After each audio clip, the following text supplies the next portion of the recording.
About Job from the Old Testament. In my opinion, in the opinions of many people, the greatest literature of the whole Bible, Old or New. Job belongs to what is called wisdom literature. Wisdom literature was literature common to the whole Fertile Crescent, that is from Mesopotamia down through to Egypt, because that was in many ways one culture. The spread of ideas, of literary genres, of thinking was rapid through that area because commerce was very active through that area too. So wisdom literature is common to the whole Fertile Crescent. Now, wisdom literature is a little different from the other literatures of the Old Testament, what we call the Old Testament. It emphasizes wisdom. There's certainly no wisdom emphasized in the other books of the Old or New Testament. The other works of the wisdom literature are Proverbs, most Proverbs, Ecclesiastes, which is most noteworthy, and various Psalms. Various Psalms are called wisdom Psalms, specifically if they mention wisdom. The term wisdom literature suggests Hellenistic influence. But Job was probably not the work of a Hellenistic thinker, probably. As I remember, but it's very hard to date Job. Some will date it as early as the 6th century BCE, others as late as the 3rd or even 2nd. And the difference really is the estimate of Hellenistic influence. Okay, here we go. Lots of problems because one thing, the text is very corrupt, meaning unreliable, has had a hard transmission through time. Second problem is that the first 2 chapters are written in prose. They're called the prologue. And the final chapter, which is almost less than a chapter, the epilogue, is also written in prose. And these seem to tell one story, but the rest, the internal chapters, 3 through 41, are all written in poetry. And people say great poetry. Now, let me tell you about the prologue first. Many problems here. Okay. The book opens with God, Elohim, the Old Testament, the other major name for God in the Old Testament, Yahweh and Elohim. God is in his heavenly council. And along comes the Satan. Now, we have to resist the temptation to think that this is our later legendary, or semi-legendary. He's the tempter in the New Testament stories. I guess in Luke, I think. But he's not the same as the prince of evil. It's clear that he's a member of the heavenly council. And the Lord, Elohim, greets him as such. Where have you been? Wandering up and down the world. And then Satan says, do you know Job? And God says, my servant. Yes, he serves you. No wonder he serves you, because he's very wealthy. By the way, insert something here. Job was the name of one of the traditional 7 ancient wise men of the whole Fertile Crescent. Semi-legendary, no doubt, but maybe some reality in his existence, of his existence. Anyway, so he was very wealthy, had many herds of cattle, sheep, horses, blah, blah, blah, blah, much land. And 10 children. Okay, he was very prosperous. So the Satan says, yes, no wonder he serves you, because he doesn't want to lose what he has. Remember that, because that's important. If you take away all of his material possessions, we'll see how much he serves you. Go ahead.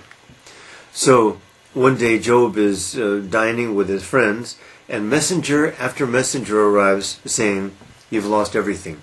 You've lost all your herds. You've lost everything." Job basically sits in the dust, but he says, I will still praise the Lord. So the Satan then talks with God, and Satan says, okay, he still serves you, or he will not curse you, but what if he should lose his health? And God says, okay, but just don't kill him. Okay. So then Job one day becomes very sick. Oh, by the way, he lost all his children. He didn't lose his wife, though, by the way. It's interesting. Lost all his children, too. And then he loses his health. His whole body is covered with boils. And it's so painful that he can't even wear clothes on the boils. And Mrs. Job comes by, and obviously Mrs. Job, like any wife, blamed Job for what happened. And she says, "Curse God and die." A favorite passage of mine. Okay, so then Job has hit, as we say, rock bottom. Now, his three friends come by. Zophar, Bildad, and Elias. They come to commiserate with him. That's the word we'd like to use. But out of respect, they wait a week, and they just sit and watch Job and let him try to deal with his pain. Then they break their silence, and they start talking to Job. And it should be pretty clear right away what their message is. Their message is, for this misfortune to have befallen you, you must have done something pretty terrible. And Job's message consistently is, no, I don't think I have done anything terrible. Let's backtrack. Actually, it's the first 3 chapters that are in the prologue. Because chapter 3, verse 25 is very important in my opinion, in many opinions. Because Job says, when these terrible things happen, I had a feeling that something terrible would happen. Basically, what he is outlining is what is called prudential piety. Prudence, piety. No doubt it's the most dominant one in the world. And prudential piety is, dear God, you see me. I'm praying. I'm fulfilling my obligations. I give to the poor. Don't hurt me. Please don't hurt me. And that's what chapter 3, verse 25 is. Job says, I knew something like this would happen. And in fact, for the first time I realized, the Satan said pretty much the same thing. Because the Satan says, yes, of course he serves you because he has vast wealth and prosperity. But if you take that away from him, So it's as if Job had been the religious man that he was in hopes of avoiding misfortune. If you think that's a good form of piety, I wonder what the nature of your religious level is. Dear God, you see me praying. Don't take away my possessions. And in fact, I'd kind of like to have a Mercedes next month. And I'd kind of like to have a summer home. If that's the level of our religious faith, then it's a joke. Okay, prudential piety. So, clearly, this was Job's motivation. Love of God? Trust of God? No. Just, dear God, don't take away my possessions or my health, by the way.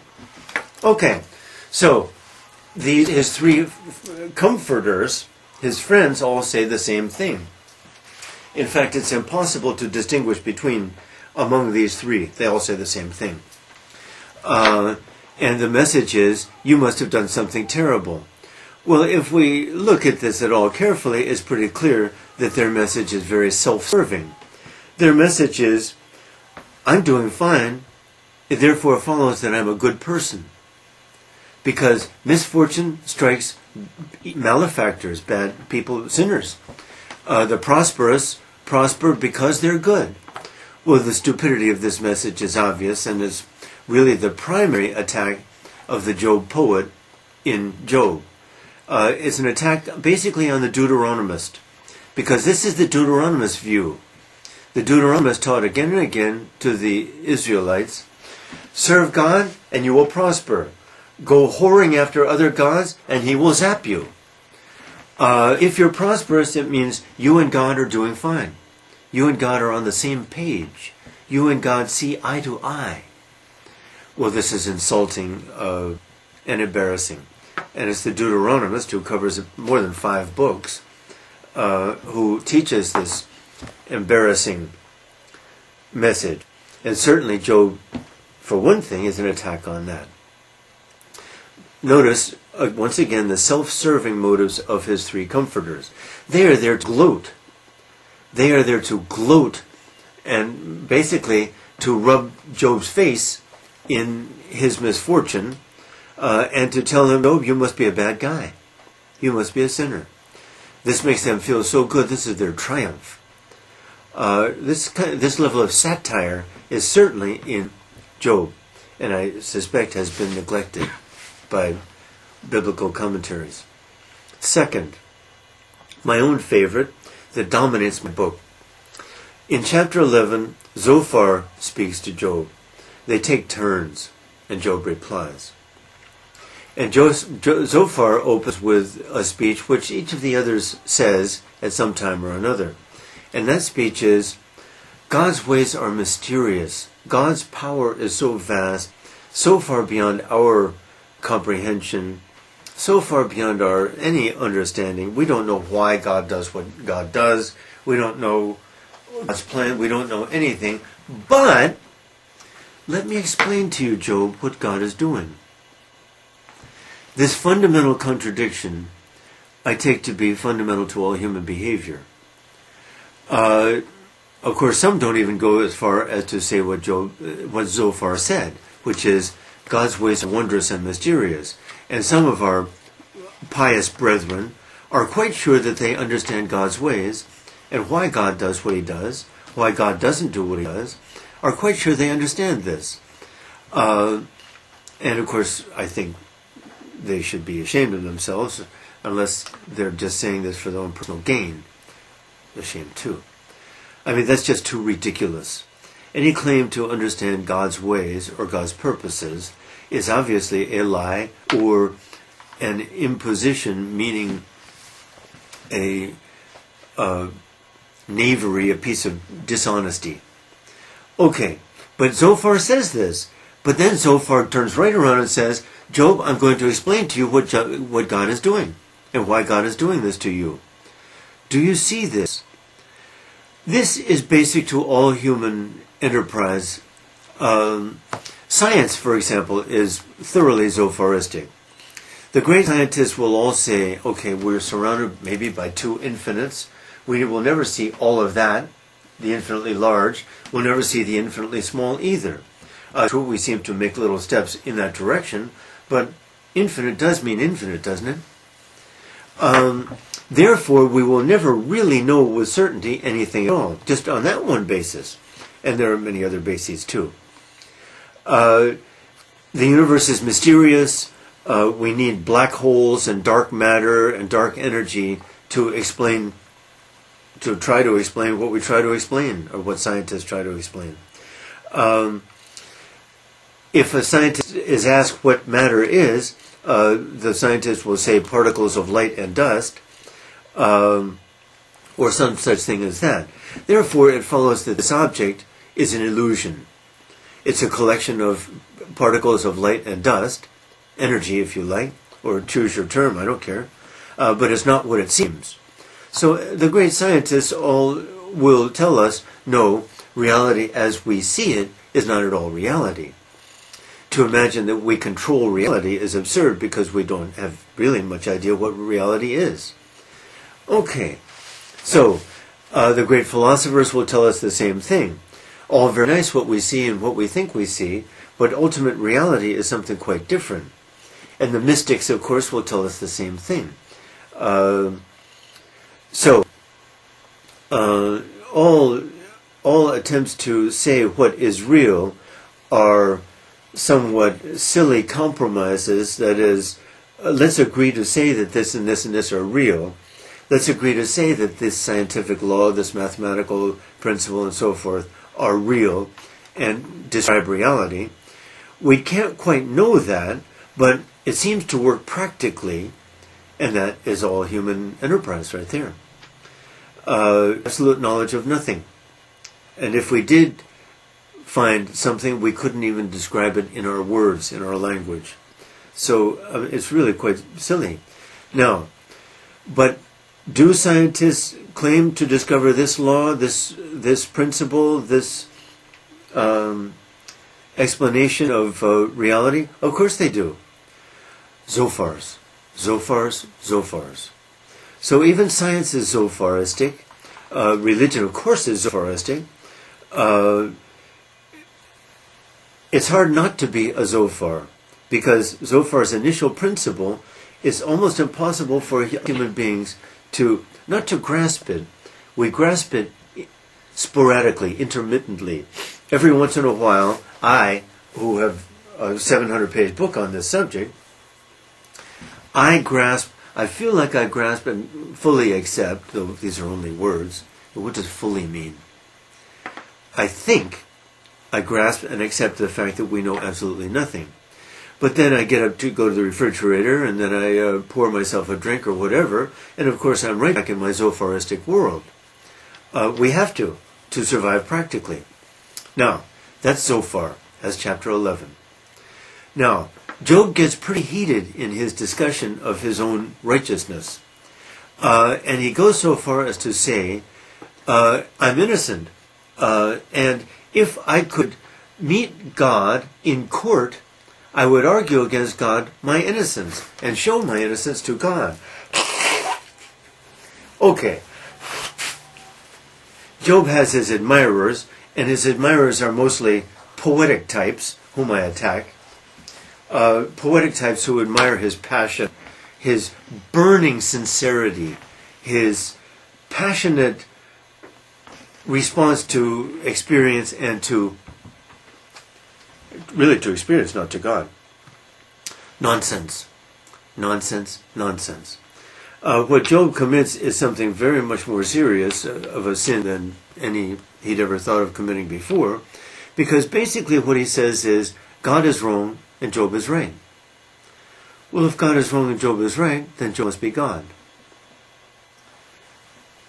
That depth of absurdity is a much greater depth of absurdity than the one he had reached before, which was just the pusillanimous, the cowardly, dear God, you see me praying, don't hurt me, and don't take away my possessions either.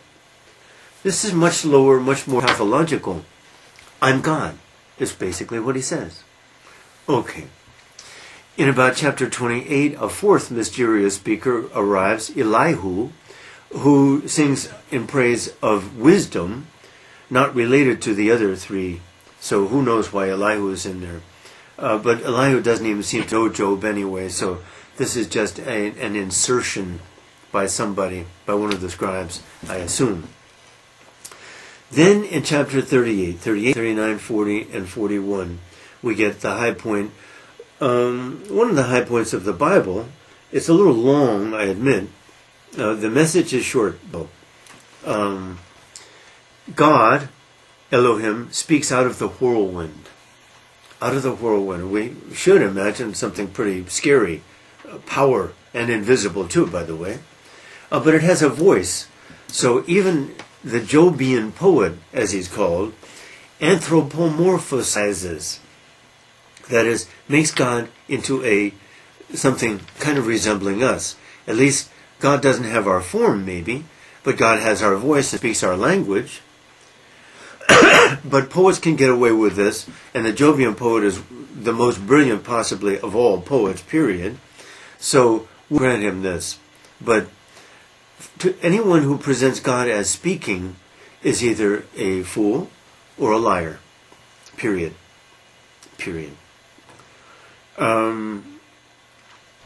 What God doesn't speak languages, we can be pretty sure, never has. What the mystics express is some depth of feeling which they try to convert into words, do so sometimes pretty poetically, but we can be pretty sure it doesn't bear much relationship to the divine, because the divine is supposedly ineffable, unspeakable, incomprehensible. We can't say anything about the deity, about God. So to imagine conversations with the deity insults us, or should, if we were so lazy and stupid. Okay, back to our guy. So basically, Elohim speaks out of the whirlwind and he says, Job, where were you when I created the universe? Where were you when I put the stars in the sky? Where were you when I made the oceans and the winds and the seasons and the sun, of course, and everything else? I must have forgotten to ask you, Job. Of course, this is, or should be, our final religious experience, our ultimate religious experience. By the way, I have a joke about this. One of the fallacies of logic is an argumentum ad hominem, an argument at the man. That is, you say, you believe that this and this and this, and I say to you, you're an ass. Well, I haven't attacked the argument, I've attacked you as a person. This is precisely what God does to Job. Because Job says, show me where I'm wrong, show me what I've done wrong. And Job's answer is God's answer basically is, you're an ass. You're an ass. You understand nothing. Ad hominem. Pretty cute. Okay. So on and on goes Elohim about Leviathan, the whale, I guess, and some of the other crocodiles, and the wonders of nature, and the wonders of the animal's kingdom, and the wonders of blah, blah, blah, blah, blah. Very repetitious. Maybe the poetry is beautiful in the original, but it's long-winded too. Job's response, he says, I repent. I repent. I'm sorry. I misspoke. I was stupid in saying what I said. I repent. And God then says something more, and then the final step, Job repents in dust and ashes. Okay. Now, the Lord is satisfied, apparently. By the way, Job has had what is called a theophany, an appearance of God, though I'm not sure that's the right word. What he's really had is a kind of audiophony or something. He doesn't see anything. He hears a lot. But it doesn't matter. He has been put in his place, let's say. And he repents in dust and ashes. And the Lord says, but I'm really annoyed at your three friends, and I think I will hurt them unless you pray that I show mercy on them. And so Job does pray that God show mercy. Now, interestingly, this doesn't make sense, because basically Job's arrogance has produced somehow a theophany and a blessed state that he's apparently in. And so, in a way, by intervening, by praying that the three friends be saved, Job is basically praying that they not receive a theophany. So it's all messed up. Too much of the work supposes wealth good, poverty bad. Possessions good, loss of possessions bad. Pride of family, proud of my beautiful daughter, proud of my son and son-in-law, good, embarrassed, bad. And really all of these silly, silly standards that we use and to try to take seriously, knowing them to be frivolous and silly as we are inescapably. There is no way we can't be silly and frivolous, it seems. Okay, then we get the epilogue in prose, remember. And God restores to Job 10 times his original wealth. What? What? Wait a minute. That's a contradiction to everything we've learned. That reaffirms the original principle. Good guys get wealthy, bad guys get hurt. It reaffirms the principle that the whole work of Job was designed to attack. Good guys, wealthy. Bad guys, poor or suffer misfortune. So the epilogue is a great embarrassment. People will try to defend it idiotically, in my opinion. Job apparently remarries. We never quite learn whether he's remarried, but I play with this in my book. I have 10 pages on Job, probably, a double column in my book. But I speculate. Now, we're told in the very closing verses that Job's 3 daughters were the most beautiful around. That means they're going to marry well, thank God, and be wealthy, thank God, because we all know that wealth, good. Lack of wealth, not good. Possessions, blessings. Lack of possessions, no blessings. What kind of stupidity is this? I mean, what kind of unserious thinking that pretends to be religious, that pretends to be spiritual at all, is this crap? Okay, so Job lives to be 140. Interestingly, he outlives his sons and daughters. Is that a blessing? Is it a blessing to outlive your sons and daughters? Most people would say no. That's a terrible punishment. So the whole thing is just too silly. So the epilogue and prologue are silly. The internal parts have some problems, admittedly, but what the world says, what Elohim says to Job, I take to be the most religious passage just about around in the Old Testament. There's one other that I would like to call to your attention. 1 Kings 19:3 maybe. That's who's the great prophet? Ezekiel. No. The myth, Elijah. Elijah has fled from Palestine.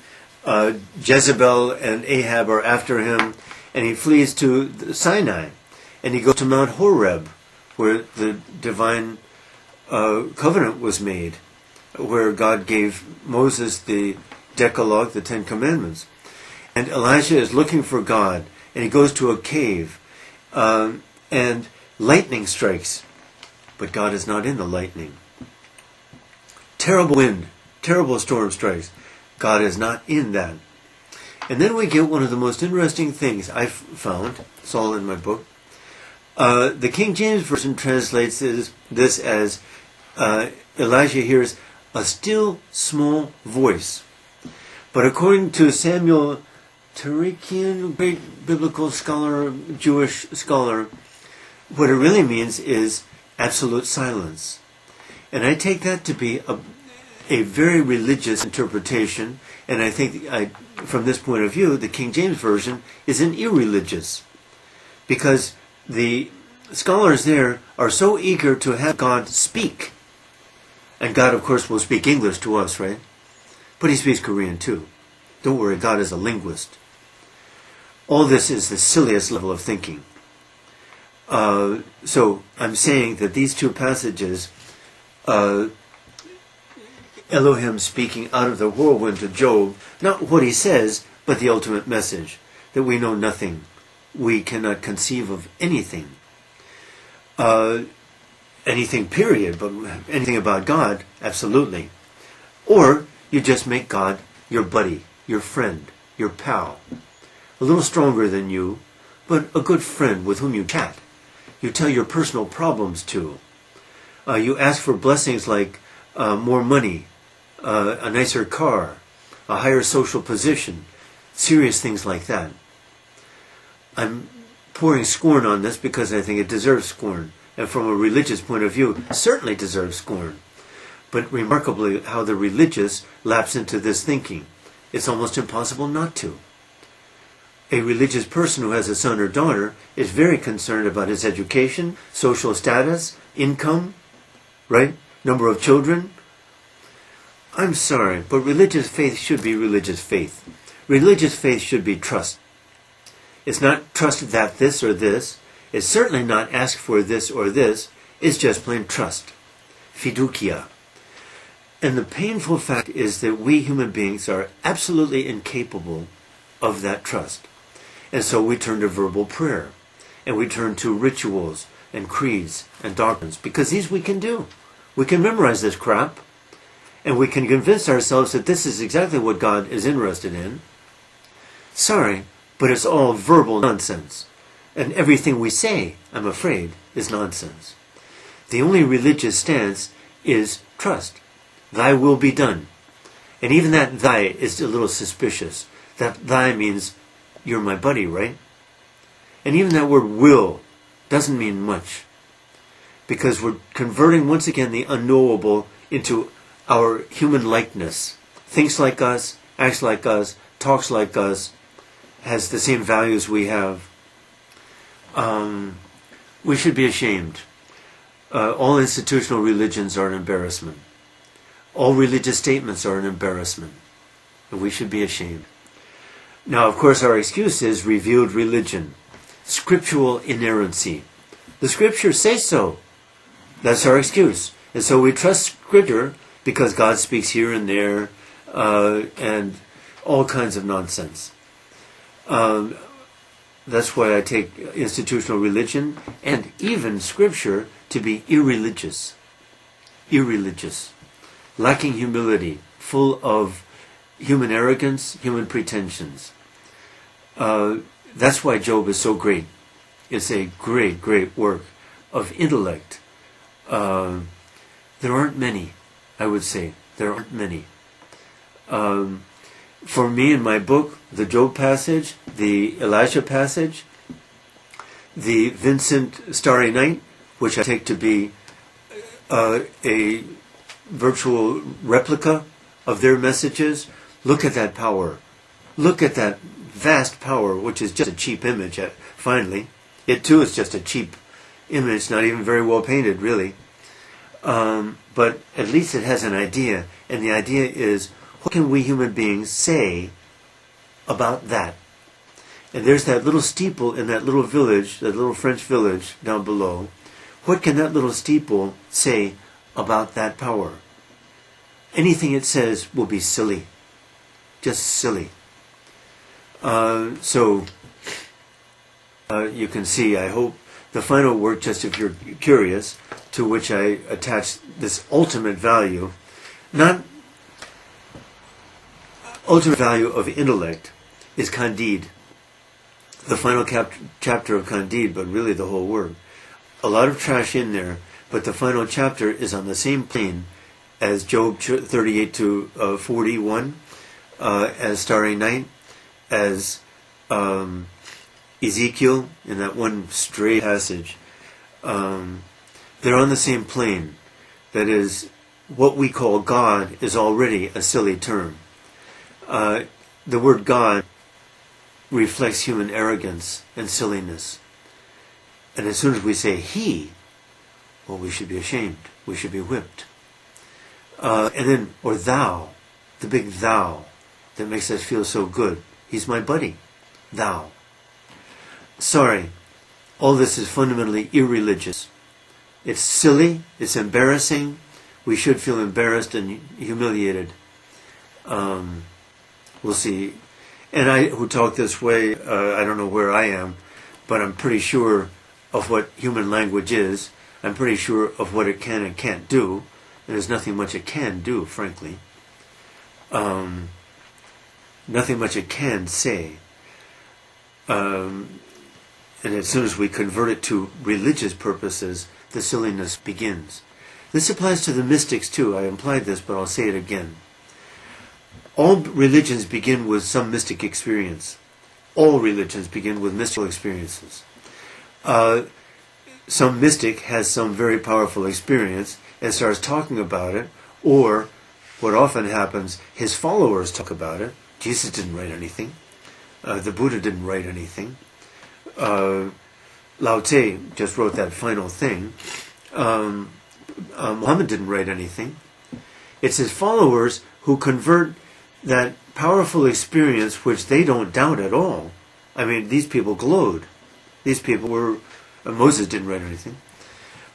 These people glowed, and the followers came around knowing that these people had been, and now here we go, what should we say, touched by God, have encountered God, listen to this crap. And then come the creeds and the doctrines, the teachings, the moral teachings, the soteriology, the doctrines of salvation, all this nonsense that comes after the mystic had his experience. Now, it seems to me the only argument for religious belief, theistic belief, is those people. But as soon as they talk, as soon as they say anything about their experiences, then the nonsense starts. And as soon as their followers, their little followers, talk about what they talk about, then the nonsense just grows and grows and grows. That's what organized institutional religion is, I'm afraid. Does it do some good? Yeah. Does it do some bad?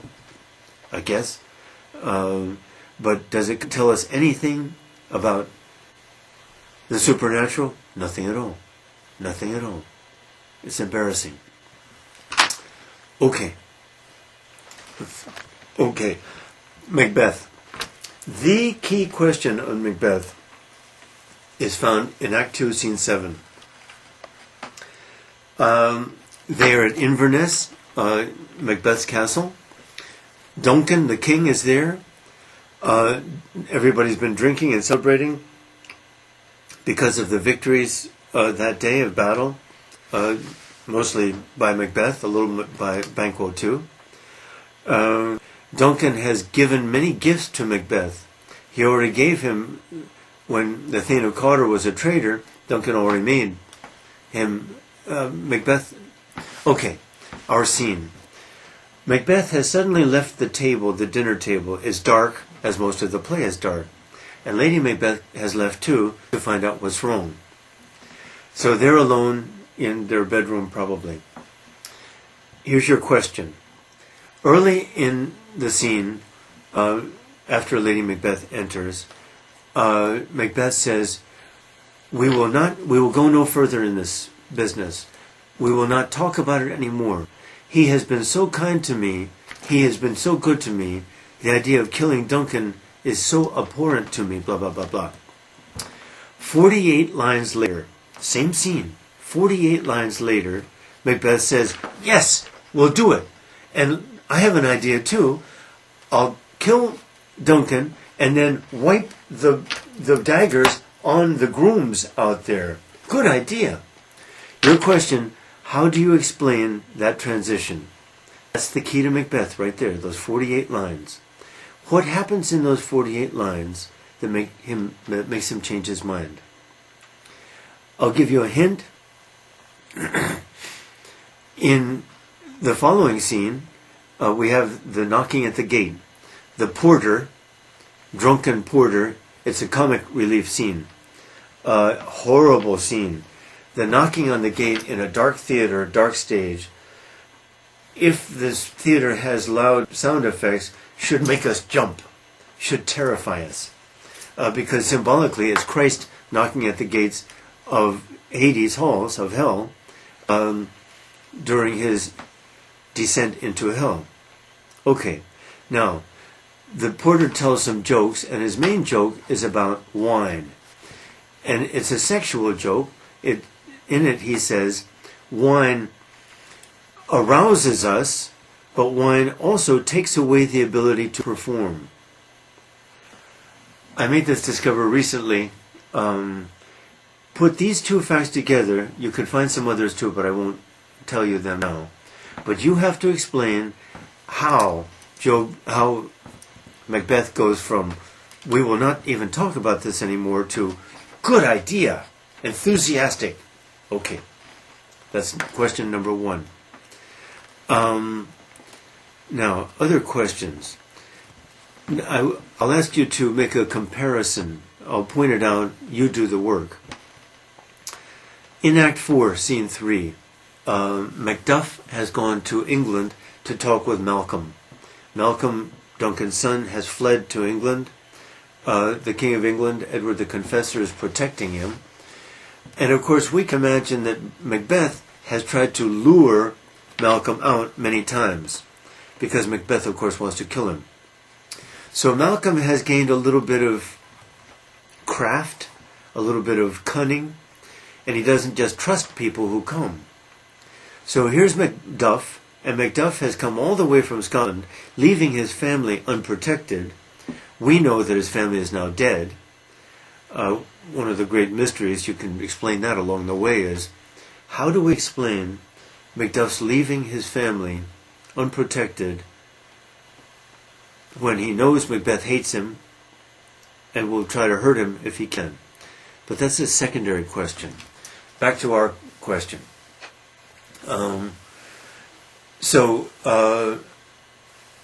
Basically they talk, and then Ross enters at the end of the scene and tells Macduff what has happened. His wife, his children, all his servants killed, massacred. Macduff, of course, can't believe it. He's almost speechless. What? And he pulls his hat down over his head. And Malcolm says, be a man. Be a man. Fight it as a man. All the wrong things to say. All the wrong things to say. Now, contrast this with Act 5, Scene 8, maybe? In any case, it's the very end of the play where Seward has helped Malcolm win the battle. And in the battle, Seward's son, young Seward, has died. Seward learns about this death. And Seward's attitude is, did he die? Was he killed from behind or in front? Did he die in frontal battle, or was he trying to run away? In other words, frontal battle.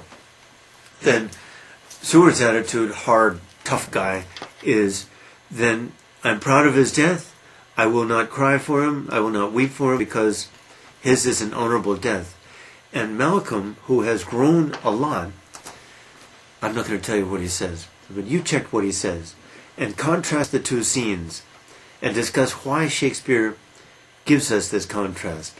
I think you'll find it pretty clear, but it's a good exercise for you. Okay, now I'm going to talk about Catcher in the Rye a little bit. Wonderful book. I would say this, though. American literature is sometimes called anti-intellectual. American culture used to be called that, and I think can still be called that. And I think it's probably true, because Catcher in the Rye has no ideas at all.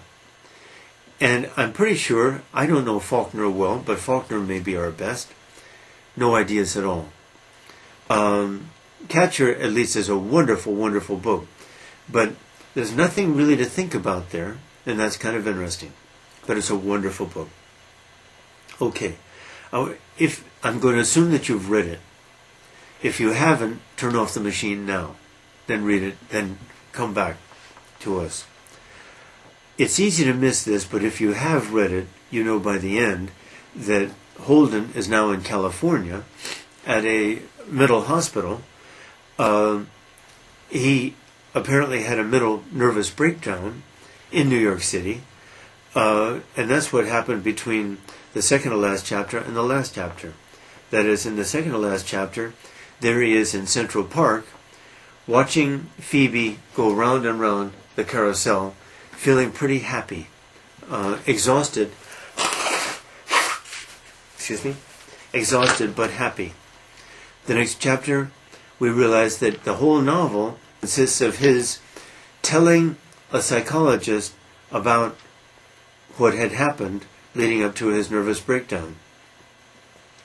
Well, that's remarkable. It falls apart in some places, and one of the key places, I'm afraid, I don't blame Salinger for doing it, but fairly late in the book, Holden is with his friend Mr. Antolini. He's going to spend a night there. And Mr. Antolini seems to know him better than anybody. Maybe better than Phoebe. Because Phoebe's a little girl with a huge heart, but doesn't quite understand what's happening. Mr. Antolini understands Holden. Understands why he has flunked out of 5 schools, what's bothering him, and what, if anything, can help him. And basically he gives him a long lecture, 8 or 10 page lecture. The flaw, of course, is that Holden at that time was exhausted, semi-conscious. It's 3 or 4 a.m. at this time. He who has slept very little for 3 or 4 days, has eaten badly, has drunk a lot, has smoked a lot, is in terrible condition. The flaw is that he, Holden, could recall that 8 or 10 page lecture, word by word, and tell the psychologist that lecture. Well, of course, that's absurd. But Salinger couldn't sacrifice the lecture. He had to include it, so he had to allow that absurdity to pass. But all novels contain absurdities. All narratives contain absurdities, frankly. All narratives contain absurdities. So we let it pass. Now, I have to ask you a question.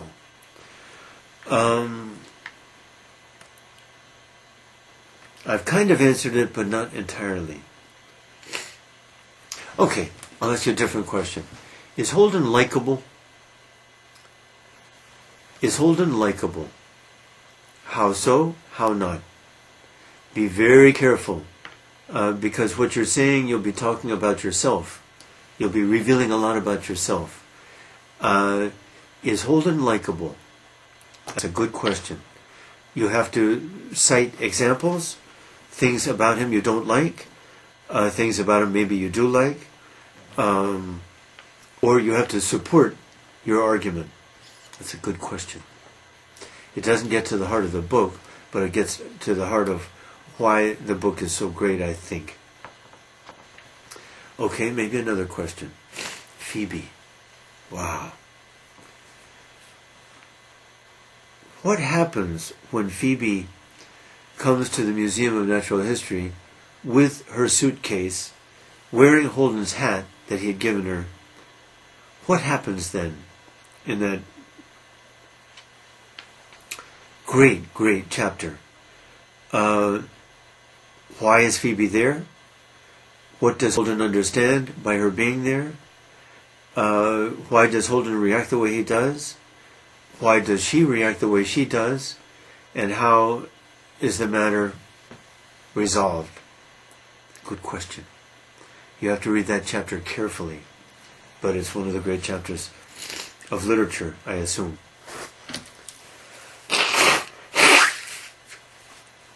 Okay, Gilgamesh.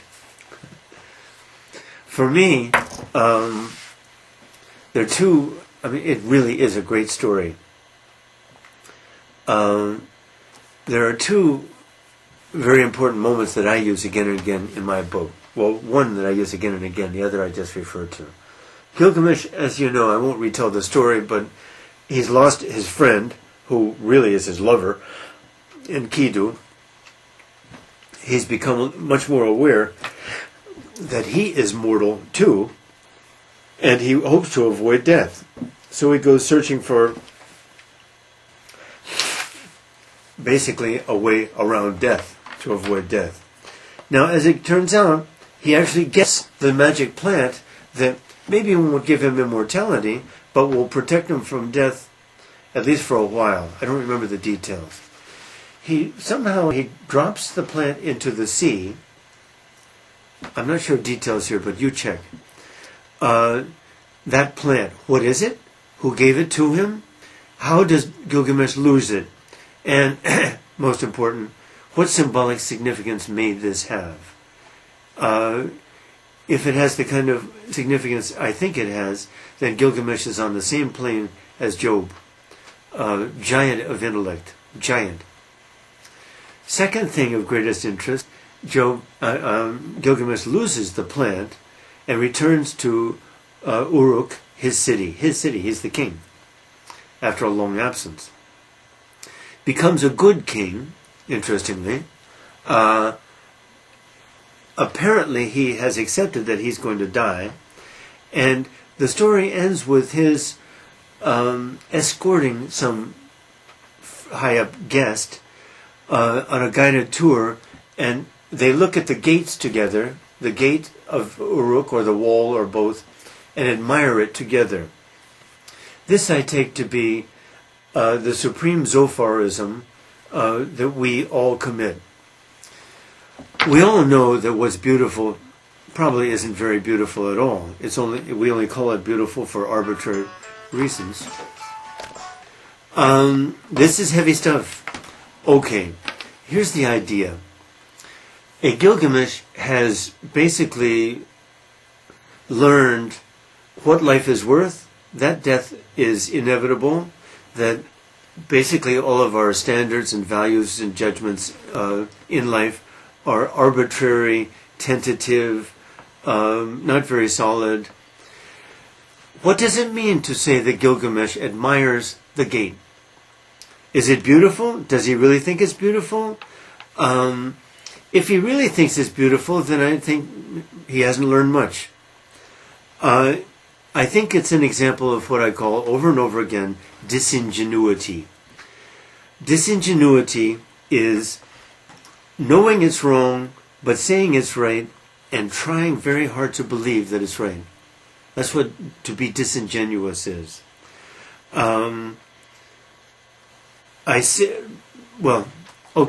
This is the perfect example.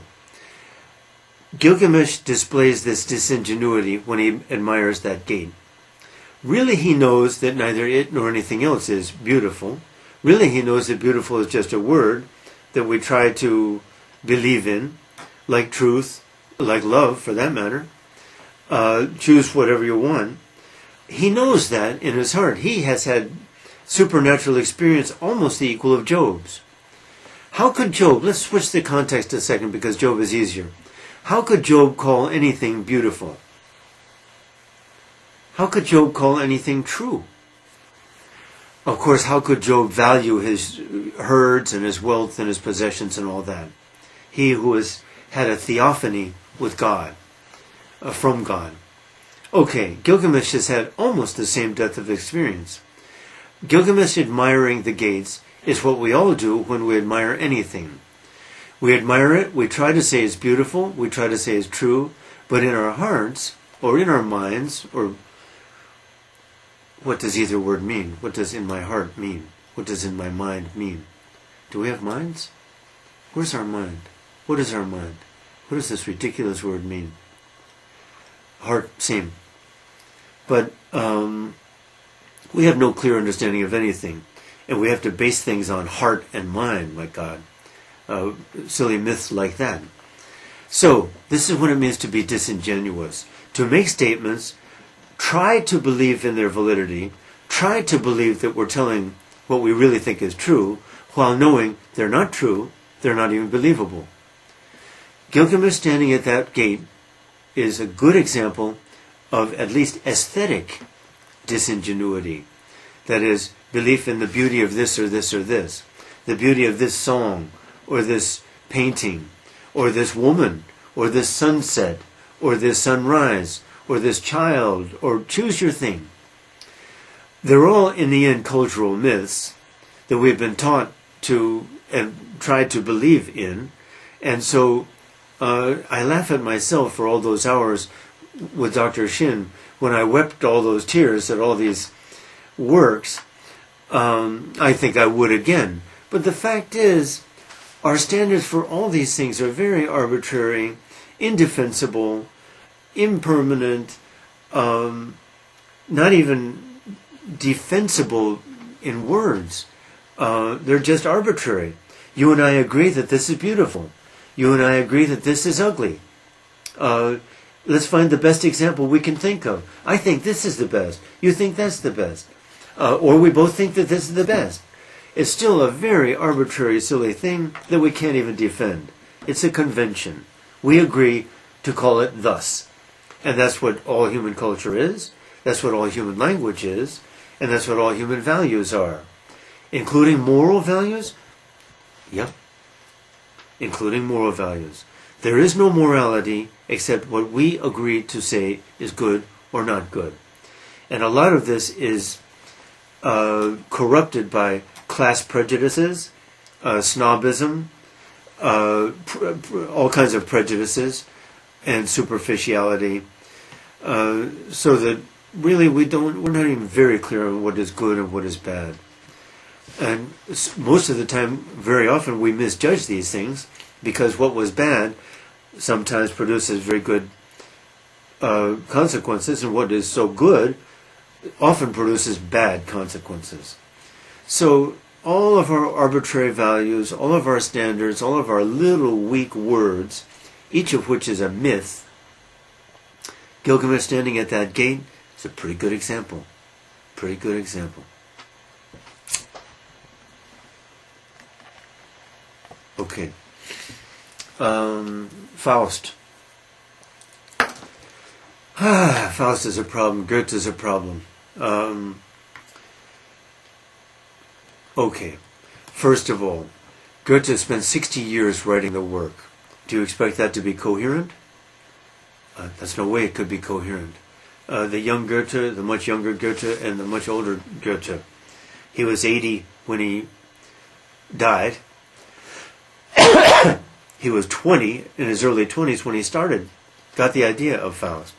Well, so of course it's going to be sprawling and inconsistent. Faust I is still a moving play. Very moving, very disturbing. And Goethe, who normally avoids realism, gives us some realism. What Gretchen does to her baby, pretty terrible. What Gretchen even does to mom, unintentionally. Here's a young woman who's been seduced and who becomes kind of crazy about her seducer. That's what happens. Becomes pregnant.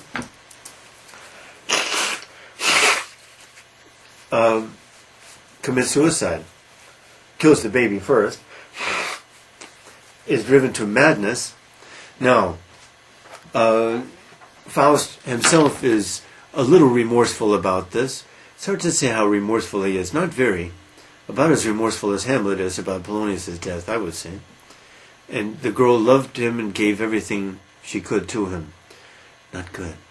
Of course, Ophelia loved him and gave everything she could to him, too. Not good. Okay, likable guys? Not in the least. Faust and Hamlet, very unlikable guys. What a contrast with Holden Caulfield, by the way. Okay. Then we get to part 2. Now, which is 3 times as long as part 1, as I recall. It sprawls. And the best thing about it, I suppose, is it shows Goethe's virtuosity. Virtuosity is technical skill. Goethe could write in any form, convincingly and well. It just poured out of him. I'm much more abundant in my book, but after all, I stuck with one form. Goethe used a huge variety of forms, more than any other poet ever has. But technical virtuosity, I'm not sure is enough to put anyone among the venerable poets. It's not. What happens in the play, the second part is not a play at all. It's just an epic poem, semi-dramatic poem, on and on and on, little adventure after little adventure, long lyrical passages, little adventure after little adventure. Somewhere along the line, Faust gets the idea that he would like to do something good. And he gets the big question, of course, is, on what grounds is Faust saved at the end? For that matter, on what grounds is Gretchen saved? The ending with its ewig weibliche, the eternal feminine. We are saved by the eternal feminine. What? It's embarrassing. But examine it. On what grounds is Faust saved? Something to do with early in part 1 when Mephistopheles makes the deal with him. The terms of the deal are the essential and maybe the best part of the whole work. That is, Faust says to Mephistopheles, I will sign your contract give my soul, if you can ever satisfy me so much that I say, wait, I want this moment to last forever. I want to stop time. I want this, eternalize this moment. And of course, Mephistopheles can't do it because, according to Goethe, and he's probably right, we can never be so satisfied with any experience within a human experience. From that point of view, yes, Faust did deserve to be saved because Mephistopheles did not ever accomplish that. But I would like to know whether you think Faust should be saved based on that legal quibble. Excuse me. Or not. Does Faust deserve to be saved? To do that, you have to examine the whole work. Not easy. That will take you a lot of time, so I'll limit that to the only question.